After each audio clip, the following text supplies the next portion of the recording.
First ఈ reel నీ ఒక్కరి కోసమే కాదు. నీ కోసం ఆలోచిస్తున్న నీ ఫ్యామిలీ కోసం కూడా. సో, తప్పక చూడాల్సిందే. లక్షల రూపాయలు నా దగ్గర లేవు. కాకపోతే నేను కూడా గోల్డ్ మీద ఇన్వెస్ట్ చేస్తాననుకుంటే ఈ రీల్‌ని సేవ్ చేసి పెట్టుకో. నేను చెప్పే ఈ 3 వేస్‌ని ఫాలో అవ్వడానికి ట్రై చెయి.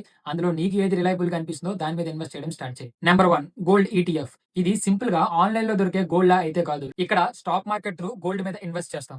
అండ్ సెక్యూరిటీ కోసం ఆలోచించనక్కర్లేదు. బికాజ్ ఇది సెబీ రెగ్యులేటెడ్, 0% జీఎస్టీ అండ్ ఎటువంటి స్టోరేజ్ చార్జెస్ కూడా అప్లై అవ్వవు. అండ్ లిక్విడిటీ ఉన్నప్పుడు మీరు ఎప్పుడైనా బై చేయొచ్చు అండ్ అదే విధంగా ఎప్పుడైనా సెల్ చేయొచ్చు. కాకపోతే మార్కెట్ అవర్స్ లో చేయాల్సి ఉంటుంది. మరి ఇది స్టార్ట్ చేయడానికి మన దగ్గర ఉండాల్సింది ఒక demat account. Zerodha, up stocks, Angel one లాంటి యాప్స్ లో కూడా స్టార్ట్ చేయొచ్చు. సెర్చ్ బాక్స్ లోకి వెళ్ళి ఈటీఎఫ్ అని టైప్ చేస్తే మీకు అక్కడ గోల్డ్ అని కనిపిస్తుంది. గోల్డ్ అనే ఆప్షన్ సెలెక్ట్ చేసుకొని మీకు అక్కడ చాలా రకాల ఈటీఎఫ్స్ అనేది కనిపిస్తాయి. అందులో ఏదో ఒక ఈటీఎఫ్ ని సెలెక్ట్ చేసుకొని and then start doing SIP.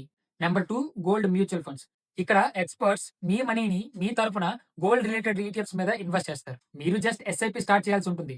Just 500 rupees తో కూడా ఈ ప్రాసెస్ ని స్టార్ట్ చేయొచ్చు. యాప్ లోకి వెళ్ళి మ్యూచువల్ ఫండ్ ని సెలెక్ట్ చేసుకొని గోల్డ్ అని టైప్ చేస్తే మీకు అక్కడ గోల్డ్ కి రిలేటెడ్ ఉన్న ఈటీఎఫ్ ఫండ్స్ అనేవి కనిపిస్తాయి. అందులో ఏదో ఒక దాన్ని సెలెక్ట్ చేసుకొని దెన్ స్టార్ట్ డూయింగ్ ఎస్ఐపి.